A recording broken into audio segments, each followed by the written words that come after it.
Well, good evening from Igloo Lake Lodge in Labrador. This is a place I've wanted to go for quite some time, and because of this gentleman here to my right, I am here this evening, and it's a beautiful evening in the big land, possibly record highs in some areas, and we'll talk about the weather in just a few minutes. But Mr. Jim Burton, thank you very much for joining me here this evening.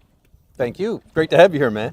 Great to have you. It's awesome to be here. Yeah. We got to fly in the Beaver from Goose Bay all the way out here today. What was tell me about the airplane before we talk about the lodge. Well, you know, the de Havilland Beavers, one of those things that is an amazing feat in engineering, one of the top 10 in Canadian engineering in the last 100 years. It's designed to land and take off in short distances, Eddie.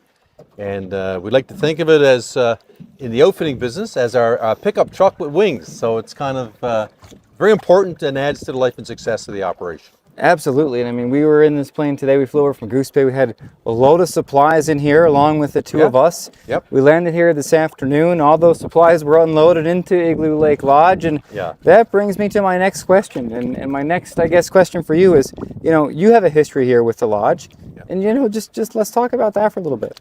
Well, yeah, like our family, since 1973, were the original owners, and we passed on that torch to Steve and Craig Gillingham in 2018, and they've done an amazing job here with the total infrastructure, the changes they've made. They've moved that accommodation to as close as you can get to a 5-star in the big land. So they've done an amazing job, and I have to pass along a huge congratulations to both those gentlemen. And when folks come up here to stay here at the lodge, what's their primary reason for coming here? Well, I mean, this lodge holds 3 records for trophy brook trout. So people come here for the brook trout. This whole area, the Eagle River Plateau, is known globally for huge brook trout. So people come here predominantly for brook trout. This lodge is very unique in that it also offers fly out for Atlantic salmon and also fly out for Arctic char. So it's very diversified, and people come here from all over the world to experience the opportunity to catch a very large brook trout. And the setting here is unbelievable. I've been fortunate enough to work here all afternoon, and just visiting for the next couple of days, listening to the lake, you know, kind of crash along the shore. Few mosquitoes, but they're not too bad. No, they're not too bad at all. Yeah. And I know folks have, you know, your name is not one that's not widely known, I think, in a lot of circles.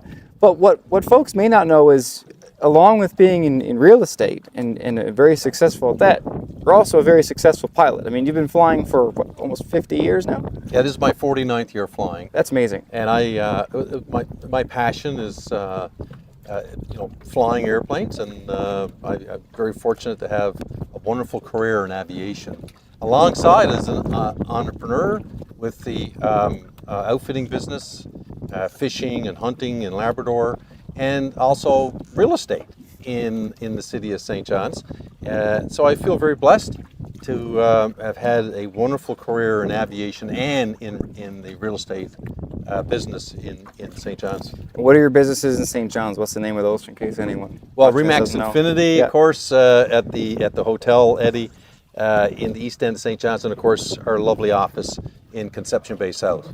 We have some 70 realtors, and I'm very proud of our company and the people that work there. They're amazing people, very dedicated, hardworking realtors, and our staff too. It's all about the people, and I feel very blessed to have some amazing people in our organization. Absolutely, and I know several of them, and they're very, very good people. Yes, indeed. And you know, one thing that real estate, outfitting, and flying all have in common is weather, and I'm here right now to also talk about that. So we'll get to the forecast here in just a second. This forecast is sponsored by CU Financial Management, your steady hand guiding you through every forecast, financial or otherwise. Visit cufm.ca today for expert advice. Well, oftentimes here in Labrador, the Aurora Borealis is in bright display. Last night, it was in bright display over Newfoundland as well. Check out the picture there from Outer Cove, and that photo was taken by Jesse Clancy. Jesse, thank you very much for sharing that photo with us. It's a beautiful, beautiful shot. Now, if you want to see more photos like that, you can simply go to the website, sheerweather.ca, have a gallery set up of the Northern Lights photos that I received both on social media and through my app last night on the website, on the homepage. Go see it right there. Now, if you're looking for the forecast tonight across Newfoundland and Labrador, the weather is looking pretty quiet across the island. Temperature 7 to 10 degrees, and that's about it. In the Big Land, it's going to be cooler on the coast, teens inland and west, a few showers on the coast, and those are going to become a little bit more widespread as we go throughout the day tomorrow. So looking at future radar as we go from tonight through tomorrow morning, you will see some of those showers over northern areas of Labrador, and that's primarily where they stay as we get into the early morning hours of our Wednesday. In fact, for Wednesday, where I am right now on Igloo Lake, just almost due east of Goose Bay over the Mealy Mountains, and then as we look across the island, most of us are waking up to brilliant sunshine. As we go throughout the day tomorrow, that is going to change a bit. Notice temperatures in the north and on the coast are in the low teens again tomorrow, while inland and west we're in the mid-20s. On the island tomorrow, we're looking at teens and 20s again, 16 degrees in St. John's with the onshore wind, but back to the mid-20s for areas like Grand Falls, Windsor, and Corner Brook. That is all going to be driven by what the wind is doing. And in Labrador tomorrow, the wind on the coast is going to be onshore in Hopedale and Nain, 7 or 8 degrees. Looking at mid-teens in Cartwright, mid-20s again in Goose Bay and Mary's Harbor, and back into the west. But that's not going to be long-lived. Watch the future temperatures. As we go through time here during the day tomorrow, we are warm again, but that cool air is going to begin to win out. Maybe not during the day tomorrow, but it looks like as we go into Thursday. Notice by Thursday morning, we're looking at temperatures 7, 8 degrees for most of the coast. Cooler in western and interior portions of Labrador, and we stay there throughout the day on Thursday as some cooler air begins to filter in, and that cooler air is going to stick around for at least a short while. Now, where we have the border of that warm air and the cool air, we're going to see some showers and thunder showers developing as we go throughout the day tomorrow, and more specifically on Thursday. Now, tomorrow, much of that activity is going to be over northern Labrador, and that will begin to shift to the south on Thursday. So there's the forecast for Thursday morning. There are the showers as far south as the Trans-Labrador Highway, and that's predominantly where they stay on and off throughout the day, in fact, sinking a bit further south. On the island on Thursday, we're looking at very quiet weather. Looking ahead to Friday, the weather on the island stays quiet. We have some rain approaching Labrador from the west, and that tries to move in during the day Friday, but it's going to be a very quiet stretch of weather on the island and turning a little bit more active in Labrador. In fact, we've even got the rain and snow showing up in parts of northern Quebec already. So there's your forecast for Thursday for Labrador. And there's your forecast for Friday for Labrador. And as you can see, temperatures rebound on Friday somewhat, but not going to be as warm as it is today. And if you're wondering why I'm wearing this hoodie, it's not because it's cold here. It's actually quite warm. It's because the mosquitoes are trying to carry me away. That's what happens sometimes, and I don't think it's a secret. On the island for our Thursday, temperatures in the teens and 20s, lots of sunshine. We look ahead to Friday, teens and 20s once more, lots of sunshine. And looking ahead to the weekend, looking at teens and 20s again.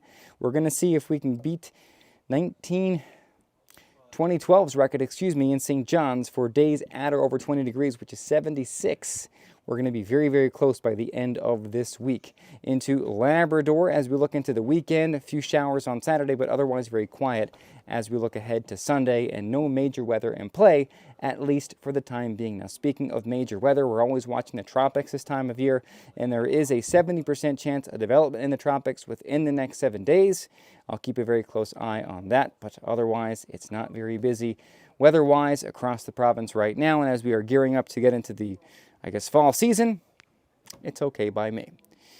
That's it for your forecast for now. If you want your most up-to-date forecast, be sure to get the Sheer Weather app on the Apple App Store, the Google Play Store. You can get your 7-day forecast, your hourly forecast, and everything else on the app. And also don't forget to visit my website, sheerweather.ca. And on top of that, I'll have your forecast tomorrow morning from Igloo Lake Lodge, and tomorrow evening, I think, from Happy Valley Goose Bay. I'm going to be doing some flying with Jim tomorrow around a good bit of this part of Labrador, and I'm very excited for that. Alrighty, have a very good Tuesday evening, and